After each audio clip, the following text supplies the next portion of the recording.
Praise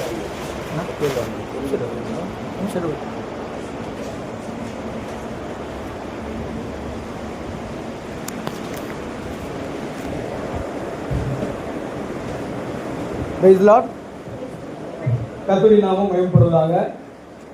தேவன் 2026 2 மாதங்கள் தேவனுடைய கண்மணியை போல காத்தார்.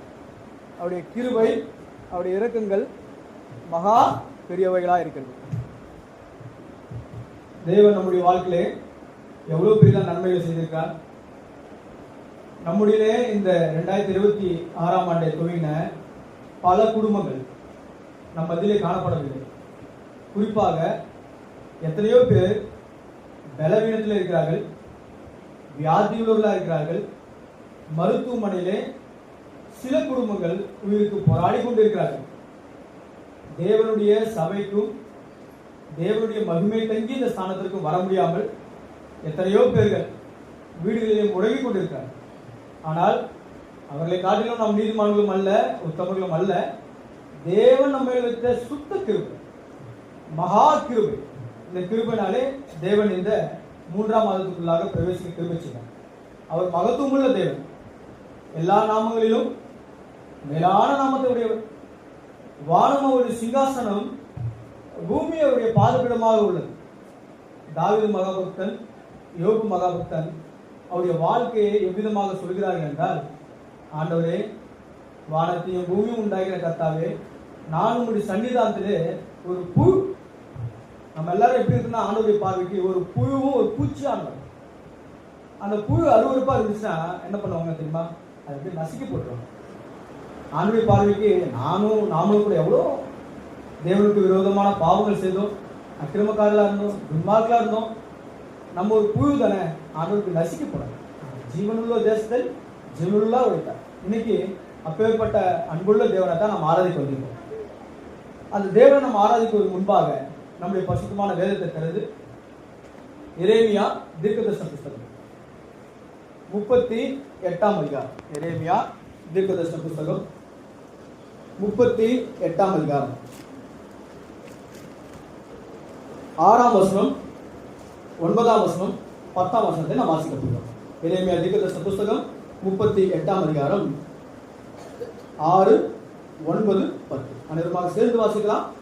அப்பொழுது அவர்கள் எரேமியாவை பிடித்து அவனை காவல் சாலையின் முற்றத்திலிருந்து அமேலிக்கின் குமாரனாகிய மல்கியாவுடைய துறவிலே போட்டார்கள். எரேமியாவை கயிறுகளினால் அதில் இறக்கிவிட்டார்கள். அந்த துறவிலே தண்ணீர் இல்லாமல் ஊளையா இருந்தது. அந்த ஊளையிலே எரேமியா அமிழ்ந்தான். 9வது ராஜாவாகிய என் ஆண்டவனே, இந்த புருஷர் எரேமியா தீர்க்கதரிசியை துறவிலே போட்டு செய்தது எல்லாம் தகாத செய்கையா இருக்கிறது. அவன் இருக்கிற இடத்திலே பட்டினினால் சாவானே, இனி நகரத்திலே அப்பம் இல்லை என்றான்.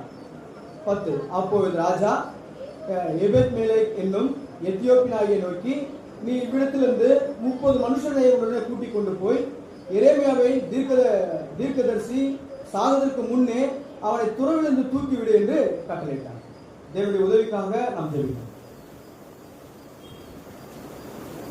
வானத்தையும் பூமி உண்டாக்கிற கர்த்தாவே, பரிசுத்த மகத்துவமுள்ளவரே, பரிசுத்தவான்கள், நீதிமான்கள், உத்தமர்கள், செம்மையானவர்கள் சேர்ந்து இந்த ஆராதிக்கின்ற இந்த பரிசுத்தமான மகிமை தங்கிய இந்த ஏலிம் ஜெப வீட்டிலே ஒன்றுக்கும் உபயோகமில்லாத தகப்பனே, அற்பமானவன் ஆண்டவரே, ஒரு புழுவை போன்றவன், செத்த நாய்க்கு ஒப்பானவன் தகப்பனே, இப்பேற்பட்ட என்னை நீர் பாராட்டின மகா இரக்கம் கிருபைகளுக்காக முடிச்சுக்கொண்டோம். ஆண்டவரே, இப்பொழுது கூட உங்களுடைய ஜீவனுள்ள வார்த்தைகளை நாங்கள் தியானிக்க வந்திருக்கிறோம். லூக்கா சுவிசேஷம் 12:12 நீங்கள் பேச வேண்டியவைகளை பரிசுத்த ஆவியானவர் அந்த நேரத்தில் உங்களுக்கு போதிப்பார். 1 சாமுவேல் 3:1 கர்த்தாவே சொல்லும் அடியேன் கேட்கும். சங்கீதம் 119:18 உமது வேதத்தில் உள்ள அதிசயங்களை காணும்படி எங்களுடைய கண்களை திறந்தது. எரேமியா 1:9 கர்த்தர் தமது கரத்தை நீட்டி, இதோ என் வார்த்தைகளை உன் வாயிலே வைத்தேன் என்று சொன்னேன். மெய்யாகவே தாப்பனே, இந்த வார்த்தைகள் எல்லாவற்றையும் கொண்டு நாங்கள் உரிமை பார்க்கிறோம். எங்களை ஜீவனுள்ள தேசத்தில் ஜீவனுள்ளவர்களாக வைத்திருந்த கிருபைக்காக ஸ்தோத்திரம். உம்முடைய ஆராதிக்க தகுந்த வார்த்தைகளை எங்களுக்கு தந்ததுமாய், எங்கள் தேவனும் எங்கள் ரட்சகருமாகிய இயேசு கிறிஸ்துவின் மகாபரிசுத்த நாமத்தாலே ஜெபிக்கிறோம் ஜீவனுள்ள நல்ல பிதாவே, ஆமென். நாம் வாசித்த இந்த வேத பகுதியில் பார்க்கும்போது தேவன் நம்முடைய எவ்வளவு அன்புள்ள தேவனா இருக்கிறார் என்பதை குறித்து நம்மால் இங்கே புரிந்து கொள்ள முடியும். எப்பேற்பட்ட அன்புள்ள தேவன் என்றால், எரேமியா தீர்க்கதரிசியை ஒரு துறவிலே போட்டார்கள் என்று இங்கே நாம் வாசிக்கிறோம். அந்த துறவிலே நாம் வாசிக்கப்படும் போது என்னென்ன இருந்துச்சு என்றால், அந்த துறவிலே தண்ணீர் இல்லாமல் இருந்துச்சு. அந்த துறவில என்ன இல்லையா? தண்ணீர் இல்லையா? தண்ணீர் எதற்கு அறியாதுன்னா தேவனுடைய வசனத்துக்கு அறியாது. தண்ணீர் இல்லாமல் இருந்தது. ரெண்டாவது, அந்த குழி இருக்கு இல்லையா? அந்த குழி, துறவு என்பது தமிழ்ல போட்டிருக்கு. நீங்க தெலுங்குல பாத்தீங்கன்னா கோத்தின்னு இருக்கும். கோத்தி குண்டல். இன்னைக்கு நம்ம எதை குறித்து ஆராதிக்க போறோம்? ஆண்டவர் பரிசுத்த ஆவியானவர் நமக்கு எந்த ஒரு தலைப்பை கொண்டு வந்துள்ளார்னா கோத்தில் குறித்து மன தியானிச்ச போகிறோம். இந்த நாளிலே நாம் ஆராதிக்க வேண்டிய தலைப்பு என்னன்னா, குழிகளை குறித்து நாம் ஆராதிக்க போகிறோம். எப்பேற்பட்ட குழிகள் நம்முடைய வாழ்க்கையில இருந்தது என்பதற்கு தான் நாம் ஆராதிக்க போகிறோம். மொத்தம் 6 விதமான குழிகள். முதலாவது, இப்போது நாம் வாசித்தோம் இல்லையா, எரேமியா தீர்க்கதரிசி புத்தகம் 38ஆம் அதிகாரம். இது துரோகத்தின் குழி. இதுக்கு ஒரு பேர் வைக்கணும் அப்படின்னா, இந்த குழிக்கு என்ன பேர் வைக்கலாம்னா, இது துரோகத்தின் குழி. ரெண்டாவது, நம்ம ஆராதிக்க போற அந்த ஆராதனுடைய தலைப்பு எப்படின்னா, அது அழிவின் குழி. ரெண்டாவதாக நாம் ஆராதிக்க போகிற அந்த காரியங்கள் அது அழிவின் குழியா இருக்கிறது.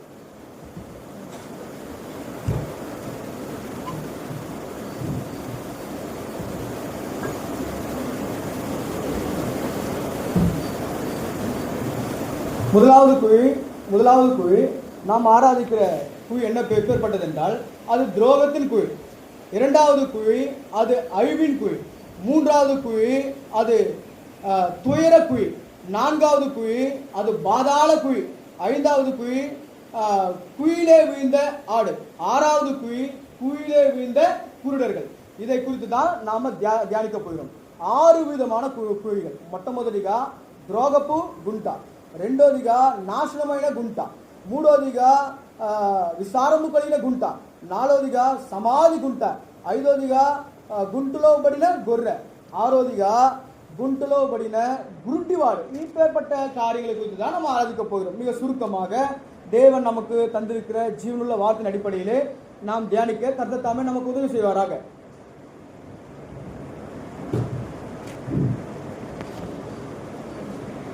நாம் வாசித்த இந்த வேத பகுதி எரேமியா தீர்க்கதரிசி புஸ்தகம், ఇర్మియా గ్రంథము. இந்த எரேமியாவை எங்க தூக்கி போட்டார்களாம்? ఇర్మియాని ఎక్కడ పడివేసినారంటే ஒரு குழியிலே போட்டார்கள். ఒక గుంటలో పడివేసినారు. அந்த குழியில என்ன இல்லை? ఆ గుంటలో ఏమీ లేదు. தண்ணீர் இல்லாமல் இருந்தது. అక్కడ నీళ్లు లేని గుంట. அது ஜீவனுக்கு ஏதுவா இல்லாத ஒரு குழியா இருந்தது. అక్కడ జీవము లేని ఒక జీవానికి ఏ ఆస్కారం లేని ఒక గుంట. அது மட்டுமல்ல, అంత మాత్రం కాదు, அவர் పసినాலும் పట్టినాலும் అమిందు పోయినాர். అక్కడ ఆకలితో దప్పులతో అక్కడ ఆయన కృషించిపోతూ ఉన్నాడు. அவருடைய வாழ்க்கையிலே ఆయన యొక్క జీవితంలో பயங்கரமான கூக்குரல் சத்தம் உண்டாயிருக்கிறது. ఎంతో అక్కడ విలపించే జీవితంగా మారిపోయింది. ஆண்டவர் அவரை பார்த்து நோக்கி பார்த்தார். ప్రభు ఆయన్ని తేరి చూసినాడు. யாருமே அவரை விடுவிப்பார் ஒருவரும் இல்லை. ఆయన్ని విడిపించే వాళ్ళు ఎవరూ లేకపోయినారు. இந்த எரேமியா குழியிலே இருக்கிற ஒரு அனுபவத்திலே இருக்கிறார். ఈ యెరెమియా ఆ గుంట అనుభవంలో ఉన్నాడు. அந்த குழியில தண்ணீர் இல்லை, ఆ గుంటలో నీళ్లు లేవు, அங்க ஊழையான குழியா இருக்கிறது, అక్కడ జిగట గల దొంగ ఊబిగా ఉన్నది, அந்த குழியிலே சாவுக்கு ஏதுவான நிலைமை காணப்படுகிறது. ఆ గుంటలో అక్కడ మరణానికి హేతువైన కారణం కనబడుతుంది. இப்பேற்பட்ட குழியை தான் எரேமியா தீர்க்கதரிசி காணப்படுகிறார். ఇలాంటి గుంటలోనే యెరెమియా ప్రవక్త కనబడుతున్నాడు. யார் இந்த எரேமியா? ఎవరు ఈ యెరెమియా? எரேமியா எதற்காக அந்த குழியில போட்டார்கள்? ఈ యెరెమియాని ఎందుకొరకే ఆ గుంటలో వేసినారు? எதற்காக இப்பேற்பட்ட நிலைமையில அவர் கஷ்டப்பட்டு கொண்டிருக்கிறார்? ఎందుకొరకే ఇలాంటి క్లిష్ట పరిస్థితుల్లో ఆయన அவர் కష్టపడుతున్నాడు? தேவனுடைய பிள்ளை அல்லவா? ఆయన దేవుని బిడ్డ కదా. அவருக்கு செய்த இப்பேற்பட்ட துரோகத்தின் குழியை குறித்து தான் தியானிக்க போகிறோம். ఆయనకి వీళ్ళు చేసిన ఈ ద్రోహమైన ఈ గుంటల గురించే మనం చూస్తున్నాం. பரிசுத்தமான வேதாகத்திலே పరిశుద్ధ గ్రంథంలో பெரிய 66 புத்தகங்கள் இருக்கிறது. 66 గ్రంథాలు ఉన్నవి. அந்த 66 புத்தகத்திலே 2 பெரிய புத்தகங்கள் இருக்கிறது. ఈ 66 పుస్తకాల్లో 2 పెద్ద పుస్తకాలు ఉన్నవి. முதலாவதாக మొట్టమొదటిగా சங்கீத புஸ்தகம், కీర్తన గ్రంథము, இரண்டாவதாக రెండవదిగా எரேமியா தீர்க்கதரிசன புஸ்தகம் தான் பெரிய புஸ்தகம். యెరెమియా గ్రంథమే పెద్ద గ్రంథాలు. இந்த 66 புத்தகம் இந்த 2 புத்தகம் தான் பெரிய புத்தகம். ఈ 66 పుస్తకాలలో ఈ 2 పెద్దవి. இது நாம் தீர்க்கதரிசிகளை குறித்து நாம் பார்க்கும்போது ఈ యొక్క ప్రవక్తల గురించి మనం చూసినప్పుడు இஸ்ரவேலுக்கு தீர்க்கதரிசனம் குறித்து அநேக தீர்க்கதரிசிகள் இருக்கிறார்கள். ఇశ్రాయేలీయులకి ఆ దినాల్లో ప్రవచించిన అనేక ప్రవక్తలు ఉన్నారు అక్కడ. ஆனா இந்த எரேமியா అయితే ఈ யூதா கோத்திரத்துக்கு தீர்க்கதரிசனம் உரைக்கிறார். అక్కడ యూదా గోత్రానికి అక్కడ ప్రవక్తగా ఉన్నాడు. 5 ராஜாக்கள் வாழ்ந்து கொண்டிருந்த காலத்திலே தீர்க்கதரிசனம் உரைத்தவர். 5 రాజులు పరిపాలించే ఆ సమయాల్లో ఈయన ఒక ప్రవక్తగా అక్కడ ఉన్నాడు. ஆனால் இந்த 5 ராஜாக்களுமே கூட అయినప్పుడు కూడా ఈ 5 రాజులు కూడా அங்கிருந்த ஜனங்களும் கூட అక్కడ ఉన్న జనసంఖ్య కూడా சொந்த ஊழியக்காரர்களும் கூட అక్కడ దేవుని సేవకులు కూడా மூப்பர்களும் கூட అక్కడ పెద్దలు కూడా எல்லாருமே இந்த எரேமியாவை குயிலே போட்டார்கள். అందరూ చేరి ఈ యెరెమీయాని ఆ గుండెలో పడివేసినారు. தேவனுடைய நாமத்துக்கு விரோதமாக பொய்களை பேசினார்கள். దేవుని నామానికి విరోధంగా అబద్ధాలు ప్రవచించారు. தேவனுடைய தீர்க்க தரிசனத்துக்கு முன்பாக தகாத காரியங்களை செய்தார்கள். దేవుని యొక్క ప్రవక్తలకు ముందుగా తగని కార్యాలు చేసినారు. இப்பேற்பட்ட எரேமியாவுடைய வாழ்க்கை என்ன நடந்திருக்கும்? ఇలాంటి యెరెమీయా యొక్క జీవితంలో ఏం జరిగి ఉంటుంది? எரேமியா ஒரு பாஸ்டருடைய பையன், ஒரு ஆசாருடைய பையன். యెరెమీయా ఒక యాజకుడి యొక్క కుమారుడు. அவருக்கு ரொம்ப ஆசை இருந்திருக்கும். ఆయన ఎంతో ఆశ కలిగి ఉండొచ్చు. என்னுடைய அப்பா பாஸ்டர், మా యొక్క తండ్రి యాజకుడు, நானும் கூட என்னப்பா ஆக போறேன், நானும் ஒரு பாஸ்டர் ஆக போறேன், నేను కూడా ఒక యాజకుడిని అవ్వాలి, தேவனுடைய ஆலயத்துல தூபம் காட்ட போறேன், దేవుని ఆలయంలో ధూపం వేసేవాడు, அப்பத்தை பிட்ட போறேன், నేను రొట్టె విడిచేవాడు, ஆண்டவர் புது புது பாடல்களா பாட போறேன். ప్రభువుకి నూతన కొత్త గీతాలు పాడాలి. இப்பேற்பட்ட ஒரு ஆலோசனையிலே இருந்திருப்பார் எரேமியா இல்லையா? ఇలాంటి ఆలోచనలో యెరెమీయా ఉండొచ్చు. அவருடைய முப்பாட்டார் காலத்திலிருந்தே இவங்க ஆசாரிய ஊழியத்தை செய்து கொண்டிருக்கார்கள். వాళ్ళ యొక్క తరతరాలుగా యాజక ధర్మం జరిగించే వాళ్ళ వంశం. ஆனால் தேவனுடைய தீர்மானம் வேறு. అయితే దైవ తీర్మానం వ్యత్యాసమైనది. ஆனா நாம கூட அப்படிதான் நம்முடைய வாழ்க்கையில நடக்கும். మన జీవితాల్లో కూడా ఆ విధంగా நாம ஒண்ணு நினைப்போம், ஆண்டவருடைய ஒரு காரியங்கள் நடந்துவிடும். మనం ఒకటి అనుకుంటాము, ప్రభు ఇంకోటి చేస్తాడు. இப்பேற்பட்ட இந்த ஆசாரிய பையனுடைய இருதயத்துல ఇలాంటి యాజకుడి యొక్క కుమారుని சின்ன జీవితంలో பையனா தான் இருக்கான். చిన్న బాలుడు అయినాడు. ஆண்டவர் சொல்றாரு, ప్రభు చెప్తున్నాడు, எரேமியா యెరెమీయా உன்னை அநேக ஜாதிகளுக்கு నీవు అనేక జనములకు உன்னை தீர்க்கதரிசியாக கட்டளையிட்டேன். నిన్ను ప్రవక్తగా నేను ఎంచుకున్నాను. ஒரு வாக்குத்தத்தத்தை ஆண்டவர் கொடுக்கிறார். ప్రభు ఒక వాగ్దానం ఇచ్చినాడు. என்ன வாக்குத்தத்தம்? ఏ వాగ్దానము? உன்னை నిన్ను தாயின் கர்ப்பத்தில் உருவாக்கும் முன்னே உன்னை தெரிந்து கொண்டேன். తల్లి గర్భములో రూపపడు మునుపే నిన్ను ఎరిగినాను. நீ கர்ப்பத்திலிருந்து வெளிப்படும் முன்னே నువ్వు గర్భం నుండి బయలుపడక ముందే நான் உன்னை பரிசுத்தம் பண்ணினேன். నేను నిన్ను పరిశుద్ధపరిచిన. பிரியமான சகோதரனே சகோதரியே, సహోదర సహోదరులు, நம்ம கூட ஆண்டவர் அப்படிதான் தெரிந்து கொண்டார்ல. ప్రభు మనల్ని కూడా ఆ విధంగానే ఎన్నుకున్నాడు. தாயின் கர்ப்பத்தில் உருவாகும் முன்னே, తల్లి గర్భంలో రూపపడక ముందే, உலக தோற்றத்துக்கு முன்னே, ఈ లోక సృష్టికి ముందే, அழிவின் பாதையில் இருக்கும் போதே, అక్కడ మనం నాశనమైన దారిలో ఉన్నప్పుడే, மரணத்தின் வாசலே உட்கார்ந்து கொண்டிருக்கும் போதே ఆ మరణ ద్వారములో మనం நம்ம தெரிந்து கொண்டார். ప్రభు మనల్ని ఎన్నుకున్నాడు. இந்த எரேமியா கூட அவ்விதமாக தெரிந்து கொண்டார். యెరెమీయా కూడా ఆ విధంగా ప్రభు ఎన్నుకున్నాడు. இந்த எரேமியாவுடைய புத்தகத்துல பார்க்கும்போது యెరెమీయా గ్రంథంలో இவர் பெரிய தீர்க்கதரிசியா இருந்தாலும் ఈయన గొప్ప ప్రవక్త అయినప్పుడు కూడా, ஆனால் இவருடைய இருதயம் கரைந்து போன ஒரு இருதயமா இருக்கிறது. అయితే ఈయన హృదయము విరిగి నలిగిన హృదయం కలిగిన వాడు. தேவனுடைய சமூகத்துக்கு முன்பாக, దేవుని సన్నిధానంలో, கர்த்தாவே ప్రభువా நான் தேவனுடைய ஆசாரிய ஊழியத்தை செய்து கொண்டிருக்கிறேன், నేను యాజక ధర్మం చేసేవాడిని, என்னை கொண்டு போய் இப்ப தீர்க்கதரிசியாக கட்டளையிட போகிறேன். నన్ను పోయి ఒక ప్రవక్తగా నువ్వు ఆజ్ఞిపోతున్నావు. எந்த ஒரு வார்த்தையும் ஆண்டவருக்கு முன்பாக கேட்கப்படவில்லை. ఏ మాటలు కూడా ప్రభువు ముందు ఆయన అడగలేదు. தீர்க்கதரிசியாக செய்த ஊழியங்களை, தீர்க்கதரிசியாக கொடுத்த ஊழியங்களை, అక్కడ అక్కడ ప్రవక్తగా ఇచ్చిన పనులను, அந்த ஊழியத்தை எல்லாவற்றையும் எரேமியா செய்தார். ఆ పనులన్నీ కూడా చక్కగా చేసినారు. அந்த காலத்தில் செய்த ராஜாக்கள் அநேக விதமான துரோகமான காரியங்கள், துன்மார்க்கமான காரியங்கள், பாவ காரியங்களை செய்து கொண்டிருக்கும் போது, ఆ దినాల్లో రాజులు, అక్కడ పెద్ద వాళ్ళు, పరిపాలకులు అక్కడ వ్యతిరేకంగా, దేవుని వ్యతిరేక దుర్మార్గమైన కార్యాలు చేసినప్పుడు కూడా அவர் தைரியமாக அப்பேற்பட்ட ராஜாக்களுக்கு முன்பாக, ஆசாளுக்கு முன்பாக, மூப்பருக்கு முன்பாக, நண்பர்களுக்கு முன்பாக இவர் பிரசங்கித்தார். ఆ సమయాల్లో ధైర్యంగా యాజకుల ముందు, అక్కడ స్నేహితుల ముందు, రాజుల ముందు, ప్రవక్తల ముందు ధైర్యంగా ప్రవచించినారు. அந்த காரணத்து நிமித்தமாக தான் இப்போது நாம் வாசித்த இந்த துரோகத்தின் குழியிலே போட்டார்கள். ఇంత అద్భుతమైన కార్యాలు చేసే సమయాల్లో అక్కడ శత్రువులు ఈ ద్రోహాన్ని తలపెట్టినారు. எரேமியா என்றால் ఏమి అంటే தேவனே உயர்ந்தவர் என்று அர்த்தம். అక్కడ దేవుడే హెచ్చించబడును. தன்னுடைய வாழ்க்கையிலே தேவனை உயர்த்தினார். ఆయన జీవితంలో అక్కడ ప్రభువుని హెచ్చించినారు. மனுஷர்களை குறித்து அவர் பேசாமல் మానవుల గురించి సంబోధించకుండా தேவனை குறித்து மட்டுமே பேசினார். ఎల్లప్పుడూ దేవునితోనే அவர் உயர்த்த தீர்க்க தரிசனம் அவருடைய வாழ்க்கையில் நடந்ததை கண்ணார கண்டார். ఆయన ప్రవచించిన కార్యాలు ఆయన కళ్ళ ముందు జరగడం చూసినారు. இப்பேற்பட்ட இந்த எரேமியாவை தான் ఇలాంటి యెరెమీయానే அந்த தண்ணீர் இல்லாத ஒரு குழியில போட்டார்கள். ఈ యొక్క నీళ్లు లేని ఆ గుంటలో పడవేసినారు. அங்கே ஜீவன் இல்லாத ஒரு இடத்திலே போட்டார்கள். జీవం లేని ఆ గుంటలో పడేసినారు. அந்த அநேகர் சேர்ந்து, நண்பர்கள், உற்றார், உறவினர், சொந்தம் எல்லாரும் சேர்ந்து போட்டார்கள். అక్కడ స్నేహితులు అందరూ కూడా ఉండేవాళ్ళు అందరూ కూడా చేరి గుంట గుంటలో పడేసి இப்பேற்பட்ட இந்த குழியிலிருந்தே எடுக்கப்பட்டார். ఇలాంటి గుంటలో నుండి ఆయన పైకి లేపబడ్డాడు. தேவன் அற்புதமானவர்.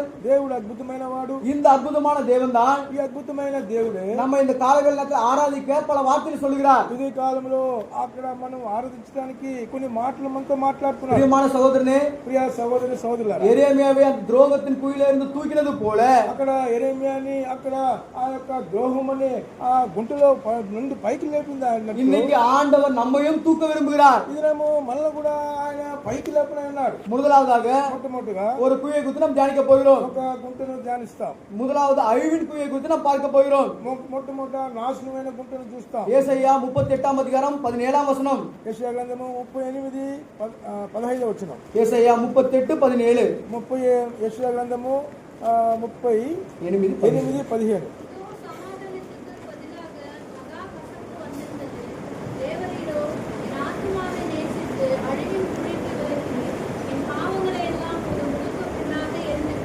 இரண்டாவதாக இந்த குழியை நாம் பார்க்கிறோம். రెండవదిగా ఈ గుంట చూస్తున్నాము. இது அழிவின் குழியா இருக்குது. ఇది నాశనకరమైన గుంట. இந்த அழிவின் குழியிலே நாம் காணப்பட்டிருந்தோம். నాశనకరమైన గుంటలో మనం కనబడుతూ వచ్చినాం. அழிவின் குழி என்ற பொருள் என்ன? నాశన గుంట అంటే దాని అర్థం ఏంటంటే அழிவின் குழியிலே ఈ నాశనకరమైన గుంటలో அங்க தயவே இல்லை என்று அர்த்தம். అక్కడ కనికరమే లేని గుంట. எப்பேற்பட்ட தயவே கிடையாது அங்க. అక్కడ కనికరాన్ని నువ్వు చూడలేవు. பாருங்கள், చూడండి, நம்முடைய காலம் கடந்து போய் அநேக தேவனை நோக்கி பார்க்கும்போது మన జీవితంలో అనేక సమయాల్లో ప్రభు వైపు చూసినప్పుడు அநேக தேவனாலே தேவனுடைய அன்புக்கு விரோதமாய் அநேக பாவங்கள் செய்து கொண்டிருந்த நபர்களை நாம் பார்க்கிறோம். దేవునికి విరోధంగా అక్కడ పాపం చేసి అనేక స్నేహితులు కూడా మనం చూస్తుంటాము. இந்த நாம் வாசித்த இந்த அழிவின் குழியிலே మనం చదివిన ఈ యొక్క నాశనకరమైన గుంటలో பயங்கரமான தேவனுக்கு விரோதமான பாவங்கள் செய்த நபர்கள் இருக்கிறார்கள். భయంకరమైన దేవునికి విరోధంగా చేసిన పాపం చేసిన వాళ్ళు ఉన్నారు. காலம் கடந்து போய் தேவனை நோக்கி பார்த்தவர்கள் இருக்கிறார்கள். అక్కడ కాలము గతించిపోయి ప్రభువును చూసిన వాళ్ళు ఉన్నారు. ஏசா காலத்தை கடந்து போய் தேவனை நோக்கி பார்த்தான். యేసా చూస్తే ఆయన జీవితంలో గతించిపోయినప్పుడు కూడా ప్రభు వైపు చూసినాడు. ஒரு காரியமும் அவனுக்கு நன்மையாய் கிடைக்கவில்லை. ఏ కార్యం కూడా మేలైనది జరగలేదు. சவுல் நேரம் கடந்து காலத்தை கடந்து தேவனை நோக்கி பார்த்தான். సౌలు కూడా చూస్తే అక్కడ సమయం అంతా కూడా దాటిపోయిన తర్వాత ప్రభు వైపు చూసినాడు. அவனுக்கும் தயவு கிடைக்கவில்லை. అతనికి కూడా ప్రభు దయ దొరకలేదు. அங்கே நாம் யூதாஸ் காரியத்தை குறித்து பார்க்கிறோம். యూదా ఇస్కరియోతును కూడా யூதாசுக்கும் காலம் கடந்து விட்டது. యూదా కూడా కాలము గతించిపోయింది. தேவனுக்கு விரோதமாக பாவம் செய்தான். దేవునికి విరోధంగా పాపం చేసినాడు. ஆனாலும் அவருடைய வாழ்க்கையிலே இப்பேற்பட்ட மரணத்துக்கு எதுவான காரியங்கள் நடைபெற்றது. అయినప్పుడు కూడా ఆయన జీవితంలో మరణానికి హేతువైన కార్యాలు కనపడినాయి. பிரியமானவனே, ప్రియమైన వారలారా, இந்த அழிவின் குயிலாக நாம் காணப்பட்டவர்களா இருந்தோம். ఈ యొక్క నాశనకరమైన గుంటలో మనం కనపడుతూ వచ్చినాం. நம்முடைய வாழ்க்கை அற்பமான வாழ்க்கை. మన జీవితం అల్ప జీవితము. நாம் எத்தனை முறை ஆண்டவருக்கு விரோதமாக பாவம் செய்தோம். అనేక సార్లు దేవునికి విరోధంగా మనం పాపం చేసాం. நம்முடைய வாழ்க்கை எத்தனை முறை இந்த காலங்கள் கடந்து போயிருக்கும். మన జీవితంలో ఎన్నిసార్లు ఇలాంటి అద్భుతమైన సమయాలు దాటిపోయినాయి. ஆனாலும் கூட தேவன் நம்ம கிருபை வைத்தாரே. అయినప్పుడు కూడా దేవుడు మన పట్ల ఎంతో కృప చూపించాడు. ஆண்டவர் தயவு வைத்தாரே. ఆయన దయ చూపించిన சவுலுக்கு அந்த தயவு கிடைக்கவில்லை. సౌలుకు దొరకలేదు. ஏசாவுக்கு அந்த தயவு கிடைக்கவில்லை. ఏసాకు దొరకలేని దయ. யூதாசுக்கு அந்த தயவு கிடைக்கவில்லை. యూదాకు దొరకలేని దయ. ஆனால் நமக்கு தேவன் தயவு பண்ணினார். అయినప్పుడు కూడా మనకి ఆయన కృప. எத்தனையோ முறை நம்ம வழிவிலகி போனவர்கள். అనేక సార్లు దారి తొలగిపోయినాం. ஆனால் அன்புள்ள தேவன் நம்ம இரக்கத்தை காண்பித்தார். కూడా ప్రేమగల దేవుడు మన పట్ల కృప చూపించాడు. மூன்றாவது குழியுடைய காரியங்கள் என்ன? గుంట కార్యం ఏంటంటే சங்கீதம் 6 அதிகாரம் சங்கீதம் 6 కీర్తన 6వ కీర్తన 7వ వచனத்தில் பார்க்கும்போது 6వ కీర్తన 7వ వచనం. இதுல துயர குழியை குறித்து நாம் பார்க்கிறோம். ఇక్కడ దుఃఖము యొక్క గుంటను చూస్తున్నాం. சங்கீதம் 6 7వ వచனம். కీర్తన గ్రంథం 6వ కీర్తన 7వ వచనం. துயரத்தினால் என் கண்கள் குவிந்து போயிற்று. విచారము చేత నా కన్నులు గుంటలు పడుచున్నవి. என் சத்துருக்கள் அனைவர் நிமித்தமும் மங்கி போயிற்று. నా బాధ కలిగించు వారి చేత అవి చివికి ఉన్నవి. பிரியமானவர்களே, இது இந்த மூன்றாவது குழி எப்பேற்பட்டது என்றால், ఈ మూడో గుంట ఎలాంటిదంటే இது துயரமான குழியாம். ఈ యొక్క ఇది విచారము చేత గుంట. நம்முடைய வாழ்க்கையிலே சத்துரு கொண்டு வருகிற பிரதானமான காரியங்கள் என்ன? మన జీవితంలో శత్రువు తీసుకొచ్చే ప్రధాన కారణం ఏంటంటే கவலைகள், అక్కడ చింత, சோதனைகள், శోధనలు, பாடுகள், శ్రమలు, துக்கங்கள் దుఃఖములు எல்லாவற்றையும் கொண்டு வந்து అన్ని కూడా మనకు తీసుకొచ్చి இப்பேற்பட்ட துயரமான குழியில நம்ம தள்ளி விடுவான். విచారమైన గుంటల్లో పడేస్తాడు. ஆண்டவர் சொல்கிறார், చెప్తున్నాడు, வருத்தப்பட்டு பாரம் சுமக்கிறவர்களே, ప్రయాసపడి భారం మోయించిన వారులారా, உங்களுடைய கவலைகள் எல்லாம் என்மேல் வைத்து விடுங்கள் என்று பேதுரு சொல்கிறார். మీ యొక్క దుఃఖమంతా నా పైన, మీ కష్టమంతా నా మీద వేయమని చెప్తున్నాడు. ஏனென்றால் ఎందుకంటే அவர் நம்மை விசாரிக்கிறவர் ஆனபடியால் ఆయన మనల్ని విచారించేవాడు కాబట్టి நம்முடைய கவலைகள் எல்லாம் அவர் மேல் வைத்து விட வேண்டும் என்று சொல்கிறார். మన యొక్క చింత యావత్తు కూడా ఆయన మీద వేయాలని చూస్తున్నాడు. இந்த குயில எப்பேற்பட்ட காரியங்கள் இருக்கும் ఈ என்றால் యొక్క గుంటలో ఎలాంటి కార్యం ఉంటుంది? கண்ணீரின் பாதைக்குள்ளாக கடந்து செல்ல வேண்டும். అక్కడ కన్నీటి దారిలో వెళ్ళాలి. எத்தனையோ முறை நம்முடைய வாழ்க்கையில இந்த கண்ணீரின் பாதையில நாம் சென்றிருக்கிறோம். ఎన్నోసార్లు మనము కన్నీటి మార్గంలో వెళ్ళామని அது மட்டுமல்லாமல் கவலைகள் நிறைந்த ஒரு பாடுகள் நிறைந்த ஒரு அனுபవం. అనేక శ్రమలు పాటలు పడిన ఒక సమయాలు. ஆனாலும் கூட அன்புள்ள தேவன் சொல்றார், అయినప్పుడు ప్రేమమయుడు చెప్తున్నాడు, நம்முடைய கவலைகள் துக்கங்கள் கண்ணீர்கள் இப்பேற்பட்ட இந்த குயிலே காணப்பட்டிருந்தாலும் మనము కన్నీరు దుఃఖము చింత ఇలాంటి గుంటలో మనం కనబడినప్పుడు కూడా சங்கீதம் 30:11 படியாக 30:11 வசனத்தின் படியாக 30వ కీర్తన 11వ వచనం ప్రకారము ஆண்டவர் சொல்கிறார், ప్రభు చెప్తున్నాడు, என் புலம்பலை ஆனந்த களிப்பாக மாற பண்ணினீர், నా అంగలార్పును నీవు నాట్యముగా మార్చినావు, என் மகிமை அமர்ந்திராமல் உம்மை கீர்த்தனை பண்ணும்படியாக நீர் என் இரட்டையை கலைந்து போட்டு மகிழ்ச்சியம் கட்டினால் என்னை இடை கட்டினீர். అక్కడ నీవు నా గోనె పట్టి విడిపించి సంతోష వస్త్రం ధరింపజేస్తున్నావు. యెహోవా నా దేవ నిత్యము నేను నిన్ను స్తుతించేదను. பிரியமான சகோதரனே சகோதரியே, సహోదర సహోదరులారా, இந்த மூன்றாவது குழி துயர குழியா இருக்கிறது. ఈ మూడో గుంట అక్కడ విచారం చేత கவலைகள் பாடுகள் துன்பத்தின் மத்தியிலே இருந்தாலும் கூட శ్రమలు దుఃఖము శ్రమల మధ్యలో ఉన్నప్పుడు కూడా நம்முடைய புலம்பலை ஆனந்த களிப்பாக மாற பண்ணுகிற தேவனா இருக்கிறார். మన యొక్క అక్కడ కన్నీరంతా కూడా సంతోషంగా మార్చే దేవుడిగా ఉన్నాడు. அங்கே நான்காவதாக నాలుగవదిగా சங்கீதம் 30 சங்கீதம் 30వ కీర్తన 3 వசனம். 30వ కీర్తన 3వ వచనం. சங்கீதம் 30:3. 30వ కీర్తన 3వ వచనం. கர்த்தாவே, நீர் என் ஆத்துமாவை பாதாளத்திலிருந்து ஏற பண்ணி நான் குயில் இறங்காதபடி என்னை உயிரோடே காத்து. యెహోవా పాతాళంలో నుండి నా ప్రాణమును లేవదీస్తివి, నేను గోతిలో నుండి దిగకుండా నీవు నన్ను బ్రతికించితివి. இந்த நான்காவது குழி எப்பேற்பட்ட குழி என்றால் నాలుగో గుంట ఎలాంటిదంటే இது பாதாள குழிலே. ఈ యొక్క గోతి పాతాళంలో ఉన్న இந்த பாதாள குழிலே நாம் இறங்குவர்களாக காணப்பட்டோம். ఈ పాతాళం అనే ఈ గోతిలో మనం దిగిన వారంగా ఉన్నాం. ஆண்டவரை அறியாத போது நாம் மரித்திருந்தால் எங்கே போயிருப்போம்? ప్రభువును ఒకవేళ ఎరగకుండా మనం మరణించుంటే మనం ఎక్కడికి వెళ్ళి ఉంటాం? அநேகர் சொல்லுவார்கள் அல்லவா, అనేకులు చెప్తారు కదా, நான் எப்பொழுதோ நான் மரித்திருக்க வேண்டும், నేను ఎప్పుడో మరణించవలసిన వాడిని, எப்பொழுதோ இந்த சமாதியிலே புல் பூத்து மரங்கள் வளர்ந்திருக்க வேண்டும். నేను సమాధి తోటలో గడ్డి మొలిసి నా పేరే మర్చిపోయి ఉండే సమయం. ஆனால் தேவன் நம்மை பாதாள குழிக்கு இன்மட்டுமாக ஒப்பு கொடுக்கவில்லை. అయినప్పుడు కూడా ప్రేమ కలిగిన ప్రభు ఇంతవరకు కూడా ఈ యొక్క పాతాళానికి మనల్ని అప్పగించలేదు. அந்த பாதாள குழியிலிருந்து தேவன் நம்முடைய ஆத்துமாவை காத்தார். ఈ యొక్క పాతాళం అనే ఈ గోతుల నుండి మన ప్రాణాన్ని విమోచించినాడు కదా. அந்த பாதாள குழியினுடைய வல்லமிலிருந்து தேவன் நம்மை ஒப்பு கொடுக்காதபடி அவர் தன்னுடைய உயிரை தியாகமாக அர்ப்பணித்தார். ఈ పాతాళం అనే గోతిలో నుండి గోతి ప్రభావంలో ఉండి మనం చిక్కుకోకుండా ఆయన ప్రాణం ఇచ్చి మనల్ని కాపాడినాడు కదా. அப்பேற்பட்ட அன்புள்ள தேவன் ఇలాంటి ప్రేమామయుడు அவருடைய விழாவிலே குத்தினார்கள்.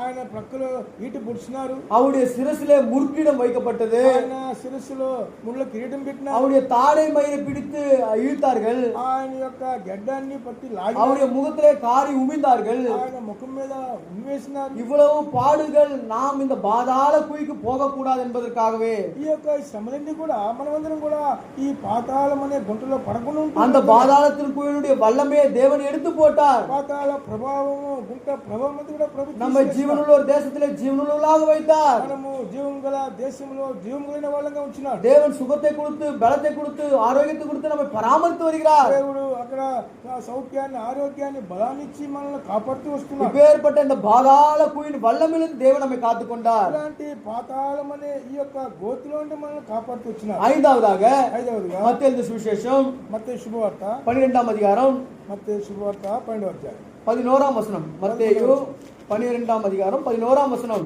మత్తయి శుభవార్త 12వ అధ్యాయం 11వ వచనం. அங்- அ- ஆ.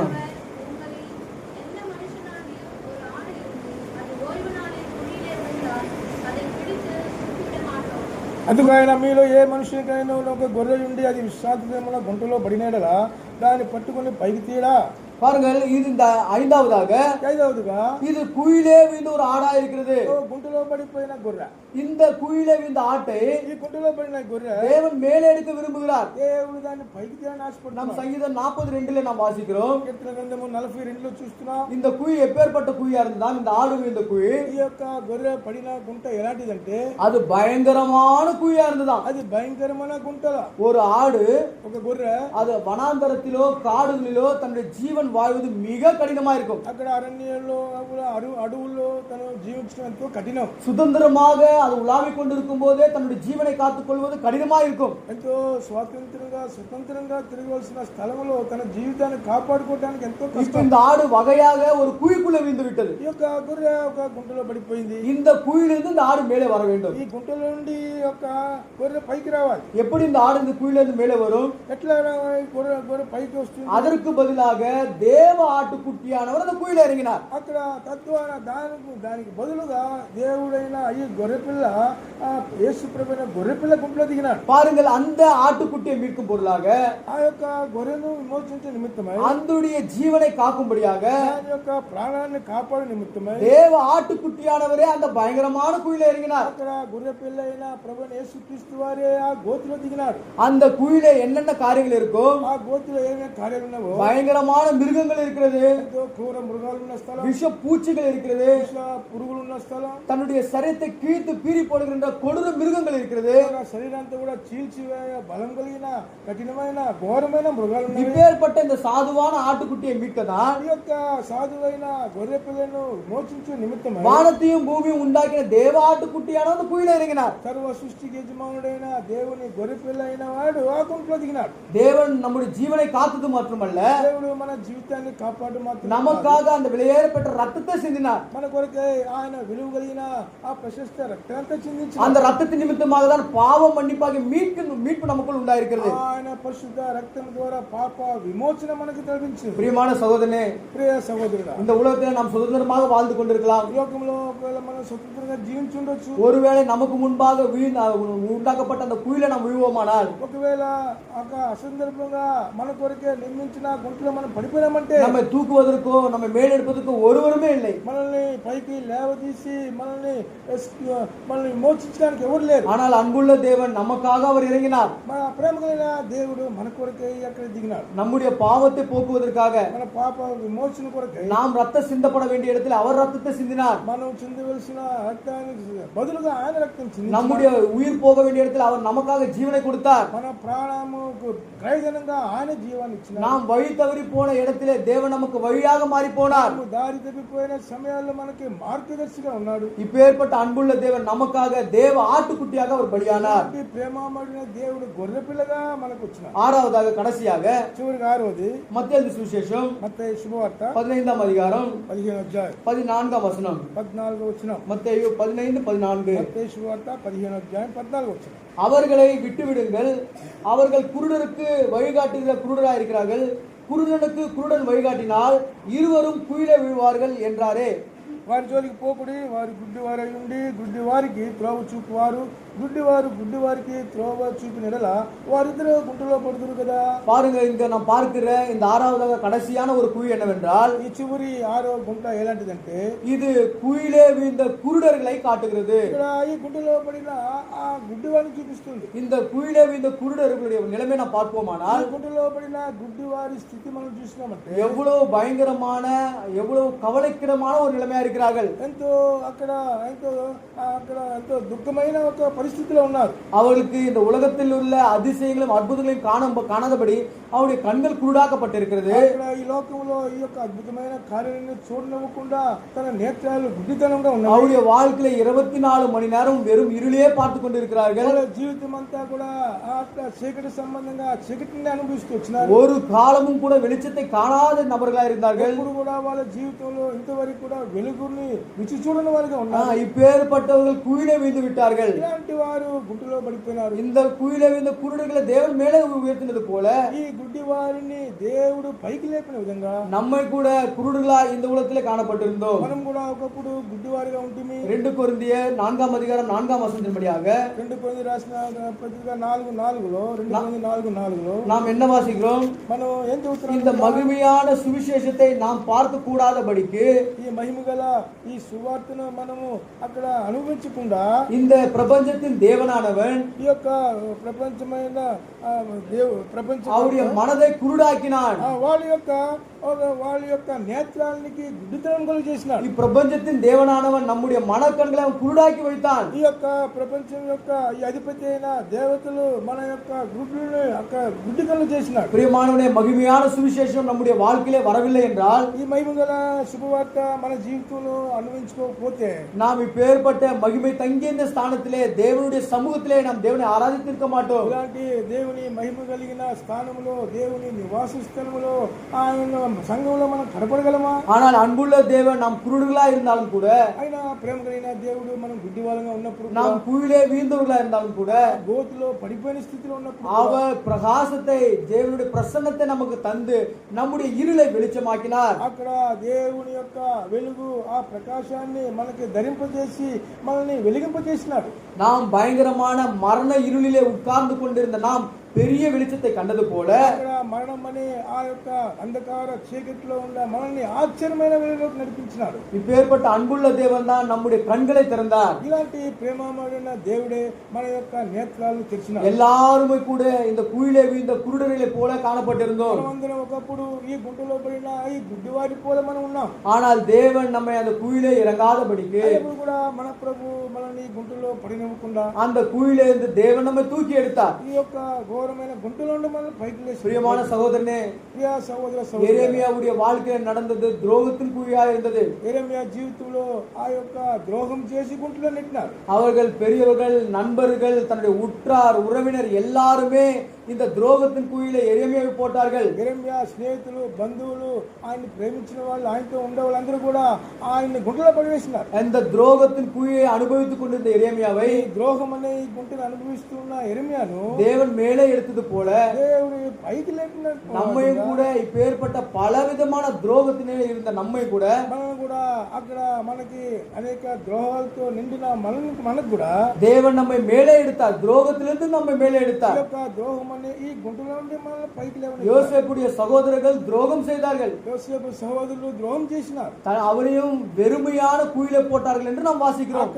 అక్కడ నీళ్లు లేని బావిలో పడేసినట్టుగా మనం చూస్తాం. ஆனால் யோசேப்பை அந்த குயிலே அப்போ அவண்டமாக இராதபடிக்கு యోసేపు ఆ గుంటలోనే ఉండకుండా தேவன் அவரை உயர்த்தி பிரதான மந்திரியாக மாற்றினார். ఆ దేవుడు ఆయన్ని ఎవడు పడేసినాడు వారి ద్వారా లేపి ప్రధానమంత్రిగా చేసినాడు. நம்முடைய வாழ்க்கையில கூட நாம் துரோகத்தின் குயிலே இருப்போமானால், మన జీవితంలో కూడా మనము ఈ ద్రోహం అనే గుంటలో మనం ఉన్నాం. ஆண்டவர் நமக்கு நன்மையானதை நமக்கு தர விரும்புகிறார். ప్రభు మనకి మేలైన కార్యాలు ఇవ్వాలని ఎదురు చూస్తున్నాడు. நாம் நாளில் நாம் எவ்விதமாக ஆராதிக்க போறோம்? మన మీద ఏ విధంగా ఆరాధించాలి? ஆண்டவரே, நான் துரோகத்தின் குயிலே இருந்தேன். ஆண்டவரே, ప్రభువా, ద్రోహం అనే గుంటలో என்னை நன்மையான காரியங்களை பார்க்கும்படியாக கிருபை செய்தீரே. అక్కడ ప్రేమ నాకు మేలైన కార్యాలు చూసే కృప నాకు అనుగ్రహించినారు. அன்புள்ள தேவனுக்கு துரோகமான காரியத்தை செய்தான் யூதாஸ். అక్కడ యూదా కూడా చూడండి, ఈ ప్రేమమైన దేవునికి ఎంత ద్రోహం చేసినాడు. அவரை வானத்தையும் பூமியும் உண்டாக்கின விலை மதிப்பில்லாத தேவனை வெறும் 30 வெள்ளிக்காசுக்கு விட்டு போட்டான். సర్వ సృష్టికి యజమానుడు అక్కడ ఎంతో ఎంతో మహిమ కలిగిన వాడిని 30 వెండినాణాలకు అప్పగించాడు. அவருடைய பார்வைக்கு எல்லாம் பணம் மட்டுமே இருந்தது ஒழிய, వాడి దృష్టిలో ఎప్పుడు చూడు డబ్బు డబ్బు అనే శ్వాస పట్టింది. வேறுபட்ட காரியங்களை தவிர வேற உலகத்தான காரியங்களை தவிர வேற ஒன்றுமே அவருடைய இதயத்திற்குள்ளாக இல்லை. ఎప్పుడు చూడు హృదయం అంతా లోక కార్యాలతో నిండినే గాని ఆత్మీయ కార్యాలు ఒకటి కూడా లేవు వాడి హృదయం. சொந்த சகோதரருக்கு முன்பாகவே துரோகத்தை காண்பித்தவனாயிருந்தான். అక్కడ సొంత సహోదరుని ఆయన ద్వేషించిన వాడు. நாமும் கூட இந்த துரோகத்தின் குழியில இருந்தோம். మనం కూడా ఈ ద్రోహం అనే துரோகிகளாக இருந்தோம். ద్రోహులుగా ఉన్నాం. ஆனால் ஆண்டவர் நம்மை பார்த்து சொல்லுகிற ஒரு காரியம் என்ன தெரியுமா? ప్రేమ గల ప్రభు మనం చూసి ఏం చెప్తున్నాడు? சங்கீதம் 41:9 படியாக, சங்கீதம் 41:9 படியாக, 41 కీర్తన 9 ప్రకారము நாம் இப்பேற்பட்டவர்களா இருந்தோம். మనం ఏ విధంగా ఉన్నాము? துரோகிகளாக இருந்தோம். మనం ద్రోహులుగా ఉన్నాము. ஆனாலும் கூட అయినప్పుడు కూడా ஆண்டவர் நம்மை பார்த்து ஒரு அருமையான ஒரு வார்த்தை சொல்கிறார். ప్రభు మనం చూసి ఒక మంచి వార్త చెప్తున్నాడు. சங்கீதம் 41:9 41 కీర్తన 9 వచనంలో, என் பிராண சிநேகிதனும் நான் நம்பினவனும் என் அப்பம் புசித்தவனுமாகிய மனுஷனும் என் மேல் தன் குதிகாலை தூக்கினான். ఇక్కడ చూడండి పిల్లల 9వ వచనంలో నేను నమ్ముకున్న నా హితుడు నా ఇంట భోజనం చేసినవాడు నన్ను తన్నుటకై తన మడిమెనెత్తెను. நாமும் கூட துரோகிகள் தான், మనము ద్రోహులమే, ஆண்டவருக்கு விரோதமான பாவத்தை செய்தவர்கள் தான். దేవునికి విరోధమైన పాపాలు చేసిన யூதாசுக்கு தேவ கிருபை கிடைக்கல, యూదాసుకు దేవుని కృప కలగలేదు. நாம துரோகிகளா இருந்தா ஆனா நமக்கு தேவனுடைய கிருபை అయితే கிடைச்சது. మనము అంతకంటే ద్రోహంగా ఉన్నప్పుడు కూడా ఆయన కృప మనకి ఇచ్చినాడు இந்த కదా. துரோகத்தின் குழியிலிருந்து தேவன் முதலாவதாக நம்ம மேல தூக்கினார். ఈ ద్రోహం అనే ఈ గుంటలో నుండి మనల్ని పైకి లేవనెత్తినాడు కదా. இரண்டாவதாக குழியை குறித்து பார்த்தோம். రెండవ గుంటను చూసినా அது அழிவின் குழியாய் ஆயிருந்தது. అక్కడ నాశనమైన గుంటను చూసినా அந்த குழியில தயவே இல்லை. ఈ నాశనం అనే గుంటలో కరుణ అనేది మనం చూడలేదు. ஆனால் தயவுள்ள தேவன் நம்மேல் தயவு வைத்தார். అయినప్పుడు కూడా కరుణ సంపూర్ణ దేవుడు మనల్ని కరుణించినాడు కదా. மகா தயவு, గొప్ప ప్రేమ,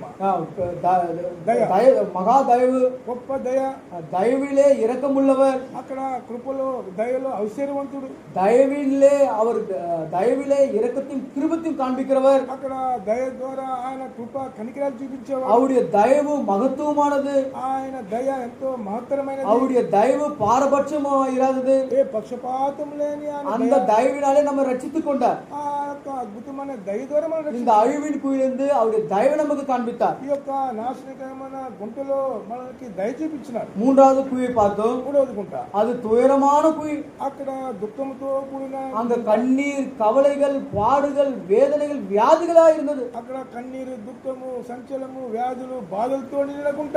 அந்த குழியிலிருந்து தேவன் நம்ம மேல தூக்கினார். అలాంటి గుంటలో ఉండి కూడా మనల్ని పైకి తీసుకున్నాడు. சங்கீதக்காரன் சொல்லுகிற வண்ணமாக కాడు చెప్పినట్లు என் புலம்பலை ஆனந்த கழிப்பாக மாறப்படினீர். నా కన్నీరంతా, నా దుఃఖమంతా సంతోషంగా మార్చినావు కదా. நான்காவதாக నాలుగవదిగా அங்க பாதாள குழியை குறித்து நாம் பார்த்தோம். ఈ పాతాళం అనే గుంటను చూసి இந்த பாதாள குழியிலே நாம் இறங்க வேண்டியவர்கள், అక్కడ ఈ పాతాళం అనే గుంటలో మనం దిగవలసిన వాళ్ళం. ஆனால் நம்முடைய ஜீவனை காக்கும்படியாகத்தான் మన ప్రాణాన్ని విమోచించు నిమిత్తం வானத்தையும் பூமியும் உண்டாக்கின சர்வ சிருஷ்டிக்கும் அதிகாரம் தன்னுடைய ஜீவனை கொடுத்தார். ఆ సర్వ సృష్టికి యజమానుడైన ఆయన దేవాతి దేవుని ప్రాణాన్ని మనకి ఇచ్చినారు. ஐந்தாவதாக ఐదవదిగా குழியிலே விழுந்த ஆடை குறித்து பார்த்தோம். ఆ గుంటలో పడిన ఆ గొర్రెను చూసినాం. அந்த ஆடு சுதந்திரமாக வெளியே சுத்துவதே கடினம். అక్కడ స్వాతంత్రంగా ఈ గొర్రె బయట తిరగటం ఎంతో కష్టం. பயங்கரமான மிருகங்கள் அதை கொண்டு போட்டு விடும். అక్కడ క్రూర మృగాల చేత చీల్చబడేది. இப்போ வகையாக குயில மாட்டிக்கொண்டது. ఇప్పుడు ఇంకా చక్కగా గుంటలో దొరికిపోయింది. எவ்வளவு ஈஸியாக அதனுடைய பிராணம் போய்விடும். ఎంతో సులువుగా తన ప్రాణం అపాయంగా.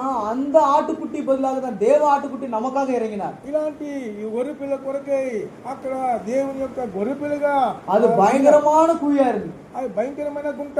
நாம் கடைசியாக చివరిగా நாம் குழியிலே இந்த குருடலை குறித்து பார்த்தோம்.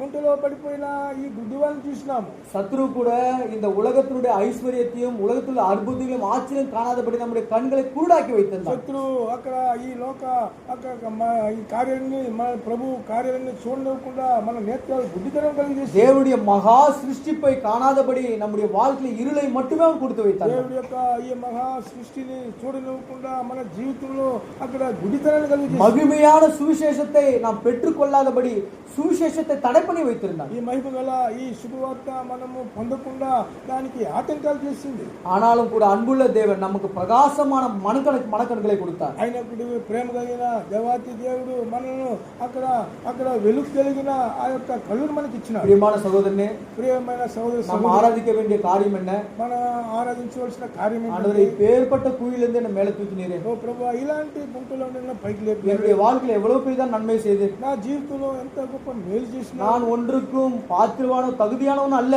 నేను దేనికి యోగ్యుని కాదే ప్రభు. ஆனால் உம்முடைய மகா கிருபை தயவு மாத்திரமே. అయినప్పుడు కూడా నీ మహా కృప కనికరాన్ని బట్టి ఈ పేర్పட்ட குழியிலிருந்து என்னை காத்துக்கொண்டு ఇలాంటి భయంకరమైన గుంటలో నన్ను కాపాడినా. ஆண்டவரே, ప్రభువా, நீ செய்த எல்லா நன்மைகளுக்காக నువ్వు చేసిన అక్కడ నీ మేలన్నిటి కొరకై ஆவியோடும் உண்மையோடும் ఆత్మతో సత్యముతో என்னுடைய சின்ன துதி ஆராதனை ஏறெடுக்கிறேன் என்று சொல்லுவோமாக. అక్కడ నా యొక్క ఆరాధన నీకు అర్పిస్తున్నాను. தயவாக ஒரு வார்த்தையாவது ఒక మాటగా ஆண்டவரே, பேர்பட்ட குழியிலிருந்து மேலே தூக்கினீரே, ఇలాంటి అక్కడ గుంట్లో పైకి లేపిన வாயை திறந்து தேவனை நம்ம ஆராதிக்கலாம். తెలిసి ప్రభుని మనం ఆరాధిస్తాం. பாடல்களை காட்டிலும் పాటల ద్వారా வாயை திறந்து ஆராதிப்பது மகா உத்தமம். మనం నోరు తెరిచి ఆయన ఆరాధించడము ఎంతో எதற்கு பாடல் பாடுவார்கள்? ఎందుకు పాటలు పాడతారంటే சில பேர் மெய்யாகவே ஜீவனுள்ள காரியத்தினால் பாடுகிற பாடல் உண்டு.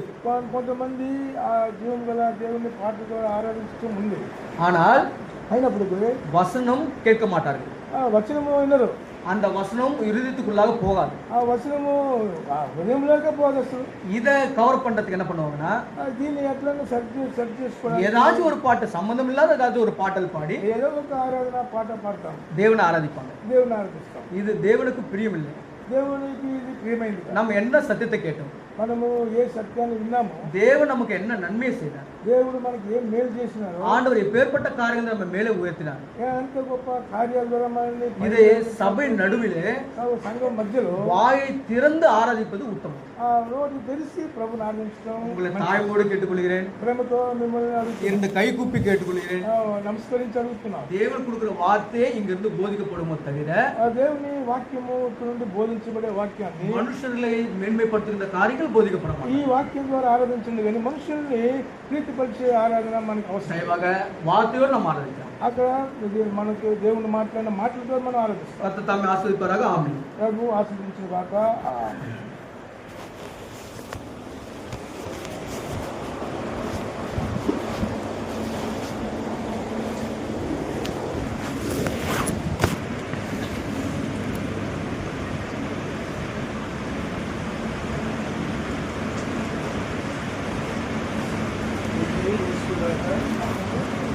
என்ன பண்றோம்?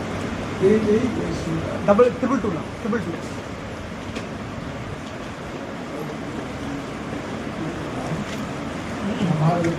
ముందులాగే సాంగ్ నెంబర్ 197 జై జై యేసురాజా.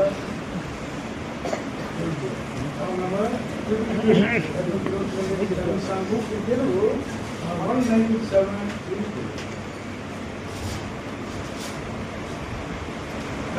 పాడుకోండి. సండే ఫస్ట్ లేదు, Sunday first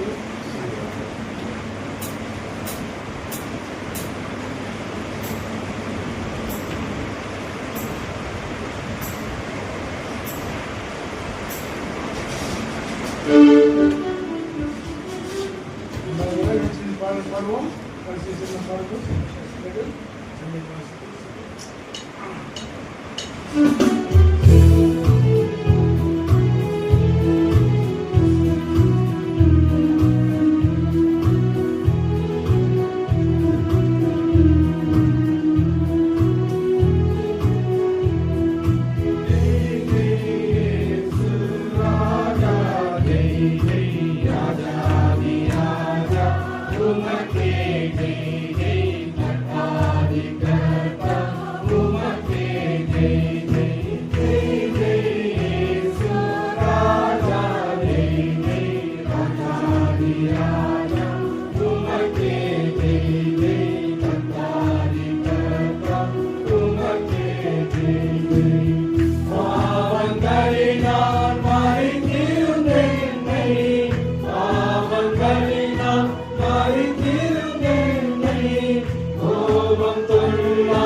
Raja, Raja, Umake, Jai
நாம் இப்பொழுது கேட்ட தேவன் வார்த்தையின் அடிப்படையில் ஆண்டவரை ஆவியோடு உண்மையோடு ஆராய்க்கலாம்.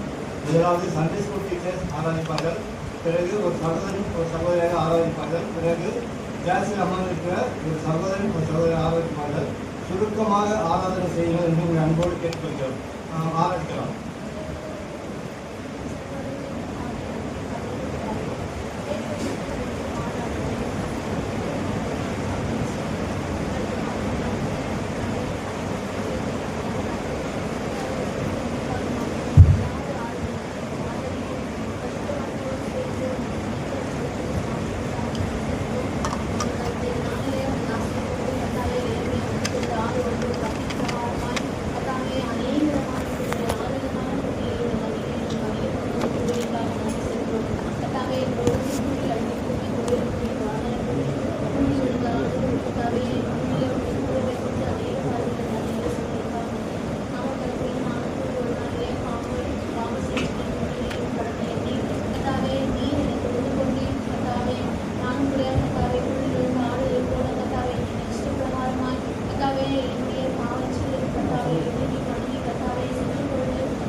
ஆமென்.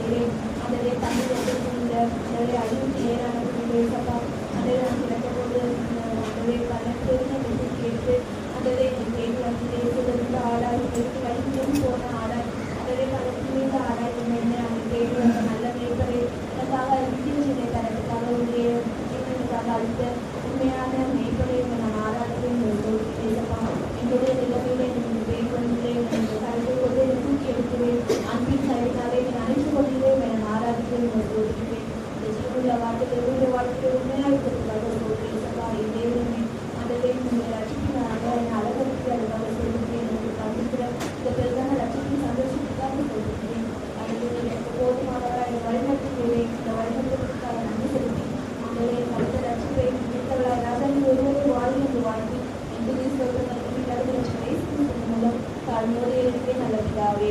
ஆமென்.